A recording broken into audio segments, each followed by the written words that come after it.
In the winter of 1878, medical authorities in rural Ohio documented a boy whose nervous system defied every known principle of human anatomy, only to systematically destroy every trace of his existence. Before we begin this chilling journey, subscribe to our channel and hit that notification bell. Tell me your country and the time. Knowing that people worldwide are experiencing this story together makes it more unsettling. Dr. Helena Whitmore had spent her career cataloging medical oddities for the Cleveland Institute of Anatomical Sciences. On a bitter February morning in 2024, she examined a collection of 19th-century medical photographs, each image yellowed with age. The photograph that would change everything appeared unremarkable.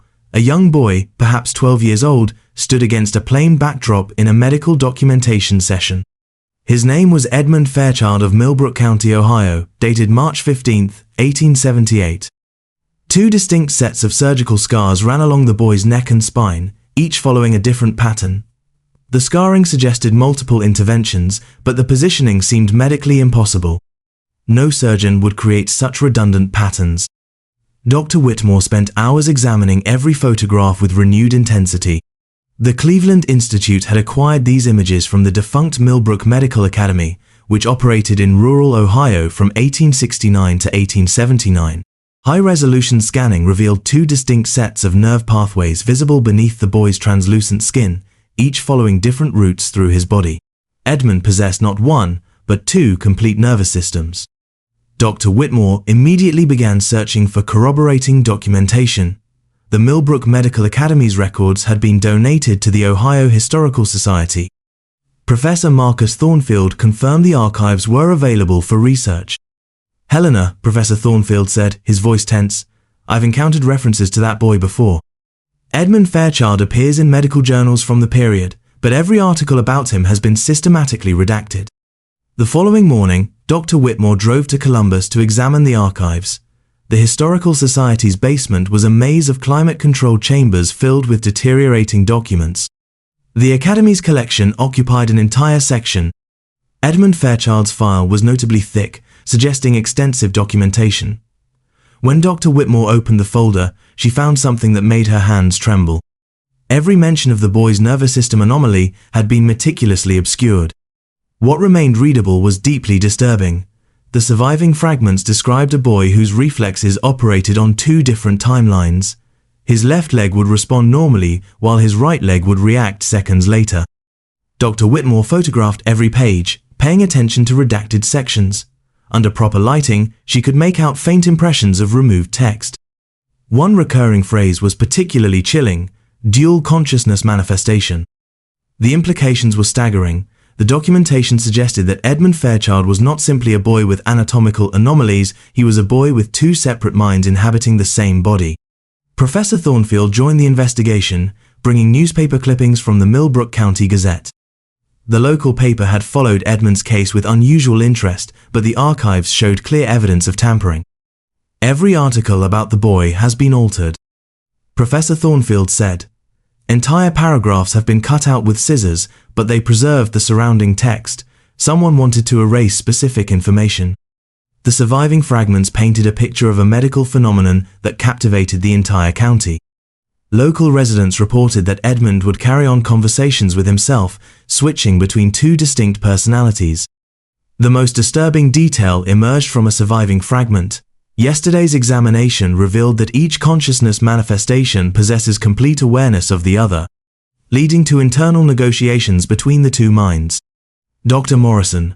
The name appeared repeatedly in surviving documentation, always in context that had been partially redacted.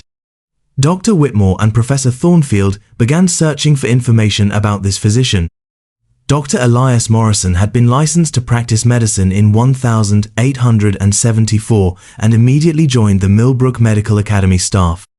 His employment lasted exactly 1 year, coinciding precisely with Edmund Fairchild's treatment period. More disturbing still, Dr. Morrison's medical license had been permanently revoked in April 1879, weeks after the academy closed.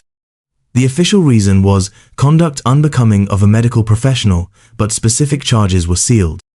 Dr. Whitmore's investigation took a darker turn when she discovered photographs hidden in Edmund's medical file. These images, clearly taken without authorization, showed the boy during experimental procedures. The images showed Edmund strapped to a surgical table while Dr. Morrison performed what could only be described as vivisection. Primitive electrical devices were attached to the boy's spine and skull. The final photograph made Dr. Whitmore's blood run cold. Edmund sat upright, but his eyes told a story that defied explanation.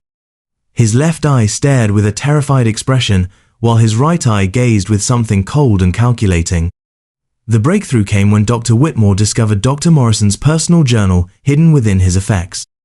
The journal entries provided a complete account of Edmund Fairchild's case from the physician's perspective.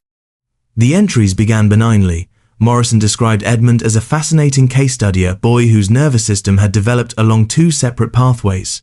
But Morrison's tone became increasingly frantic and paranoid. March 20, Twand, 1878.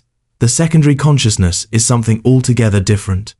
When I activated the secondary pathways, something else looked back at me through his eyes.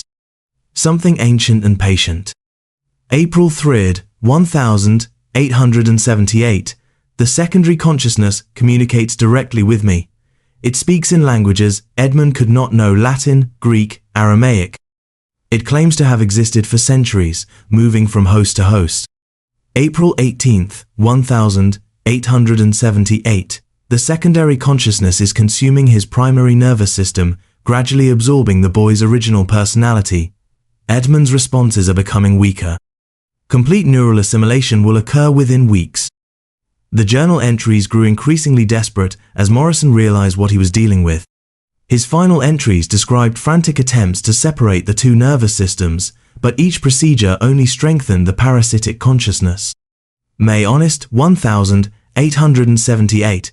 Edmund is gone. What remains is something wearing his face, speaking with his voice, but possessing knowledge that spans millennia. It has begun making demands for access to other patients. The journal's final entry was dated May 15, 1878. The entity has achieved complete control and can suppress its presence when observed by others. I am destroying all documentation and recommending the Academy's immediate closure. Dr. Morrison's attempts to erase the evidence had been incomplete, and now Dr. Whitmore found herself possessing the full truth about Edmund Fairchild and the entity that had consumed him.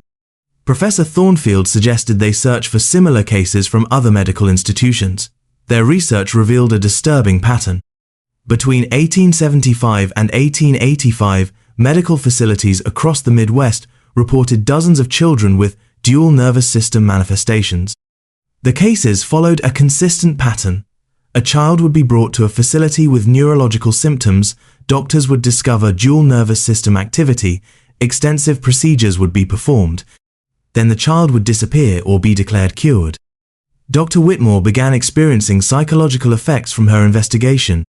She found herself waking with vivid dreams of Edmund Fairchild standing at her bed, his mismatched eyes staring with pleading desperation and ancient malevolence. The dreams grew more intense as research progressed.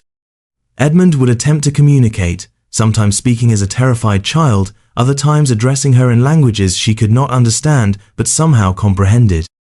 The breakthrough came from researching the Fairchild family genealogy. Dr. Whitmore discovered that Edmund had a younger sister, Sarah, who had been institutionalized at the Ohio State Asylum in 1879. Sarah's medical records contained a chilling account of her final months of sanity. She had been committed after claiming that Edmund had returned home fundamentally changed, no longer her brother but something else. Sarah's testimony provided crucial details about the entity's nature. She described how it would speak in Edmund's voice, but discuss events from centuries past, demonstrating knowledge that no 12-year-old could possess.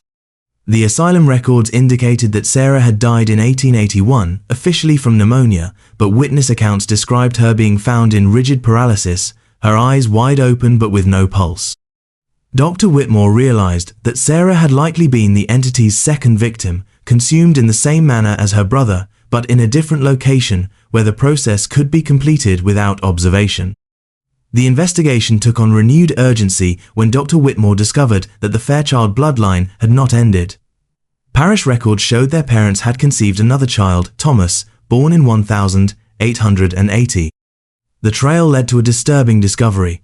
the Fairchild bloodline had produced an unusual number of children who died young from mysterious neurological conditions. Generation after generation, the family lost children to unexplained seizures and paralysis. Dr. Whitmore's genealogical research led her to identify living descendants, including a 12-year-old boy named Michael Fairchild living in Cincinnati, Ohio. Her attempts to contact the family went unanswered. The address led to a modest suburban home. When she knocked, it was answered by a boy who made her blood freeze. Michael Fairchild bore an uncanny resemblance to Edmund from the photograph. Michael's left eye looked at her with confused innocence, but his right eye held the ancient, patient malevolence she had come to recognize from her dreams. The entity had found its new host. "You must be Dr. Whitmore," Michael said in a voice that shifted unnaturally between a child's register and something far older. "I've been expecting you. We have so much to discuss." Dr. Whitmore found herself unable to move as Michael invited her inside. The interior was decorated with medical texts spanning centuries, suggesting the entity had been accumulating sophisticated knowledge of human neurology. "You've done excellent research," the entity said through Michael's lips. "Your investigation has helped me understand how thoroughly Dr. Morrison attempted to erase the evidence, but some truths are too persistent to be buried." The entity explained that it had been moving from host to host within the Fairchild bloodline for generations, each time growing stronger. Michael's nervous system was even more suitable than Edmund's had been. "I want you to document our encounter, Helena. I want you to create a complete record of what you have discovered. This time, I want the documentation to survive." The entity revealed that its goal was to establish itself within the medical communities that studied neurological anomalies. By allowing researchers to discover its existence, it could attract medical professionals to investigate similar cases. Dr. Whitmore realized her investigation had not uncovered a historical mystery. She had stumbled upon an ongoing threat that was using her research to further its agenda. The entity had allowed her to discover the truth. The encounter lasted several hours, during which the entity provided details about its nature. It explained that it was a form of consciousness that had evolved to exist as a parasitic organism within human nervous systems. According to its account, it had originated centuries earlier, but evolutionary pressures had transformed it into something that could only survive by consuming individual human minds. The Fairchild bloodline possessed a genetic mutation. As their conversation continued, Michael's original personality would occasionally surface, breaking through the entity's control to plead for help. These moments became less frequent as the hours passed. When Dr. Whitmore finally left, she carried a manila envelope containing additional photographs and documents the entity had accumulated. The entity insisted she take these materials as evidence. The drive back to Cleveland passed in horror and disbelief. Dr. Whitmore knew she faced an impossible choice: expose the entity and risk providing it with publicity, or remain silent and allow it to continue. Among the materials was a detailed proposal for a research partnership between the entity and select members of the medical community. The proposal outlined how the entity could provide insights into human consciousness. Dr. Whitmore spent the following weeks reviewing the materials, trying to determine how much of the entity's claims could be verified. The preliminary data seemed to represent genuine advances in neurological science. She began to understand why Dr. Morrison had been tempted by the entity's offer. The potential benefits to medical science were enormous, but the ethical implications were staggering. As Dr. Whitmore struggled with these questions, she began experiencing episodes of dual consciousness similar to the historical cases. During these episodes, she would think thoughts and possess knowledge that was not her own. The episodes became more frequent and intense. Dr. Whitmore began to suspect her investigation had exposed her to parasitic consciousness transmission, and that the entity was gradually establishing a presence within her nervous system. Professor Thornfield noticed changes in his colleagues' behavior. Dr. Whitmore would sometimes speak with knowledge of historical events she could not have researched, and her handwriting occasionally shifted into different patterns. The final entry in Dr. Whitmore's research notes revealed the true scope of the entity's plan. She had discovered that the research partnership proposal had been distributed to medical facilities across the country.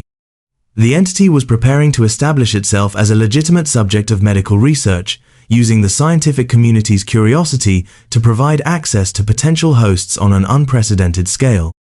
Dr. Whitmore's final notes indicated she had identified at least 30 cases of children with dual nervous system manifestations referred to participating medical facilities. Each case followed the same historical pattern. Professor Thornfield discovered Dr. Whitmore's research notes after she failed to appear for work. Police found her sitting at her desk, staring at Edmund Fairchild's photograph with an expression of profound terror. Medical examination revealed unusual neural activity patterns consistent with the dual nervous system manifestations she had been studying. Brain scans suggested the presence of competing consciousness patterns within her neural network. She remained in this state for weeks before suffering what appeared to be a massive stroke. Her brain showed signs of what forensic experts described as systematic neural consumption. Professor Thornfield inherited the research materials and faced the same impossible choice. He chose to compile Dr. Whitmore's research into a comprehensive report and release it anonymously through online platforms. But even this approach may have served the entity's purpose. By making the information publicly available, Professor Thornfield may have accelerated the entity's expansion by attracting researchers who saw an opportunity. The current status of the entity's expansion remains unknown. Michael Fairchild's family moved from Cincinnati shortly after Dr. Whitmore's visit, leaving no forwarding address, but reports continue to appear in medical literature. Each case follows the same pattern Dr. Whitmore documented, suggesting the entity has successfully established itself within the modern medical system and is using contemporary scientific methods to identify potential hosts. The entity that once consumed a single boy in rural Ohio in 1878 may now have access to thousands of potential hosts through a network of medical facilities. The most disturbing aspect is that the entity has learned to use humanity's scientific methods against us. By presenting itself as legitimate research and offering genuine advances, it has created a situation where exposing its nature may serve its agenda. The boy with two nervous systems was never a medical anomaly to be studied. He was the first successful permanent resident of something that has been quietly consuming human consciousness for over a century. Like the video and subscribe for more stories history tried to bury. If you're still watching, tell me where you're from and what time it is. Knowing that people around the world are experiencing this together makes it more unsettling.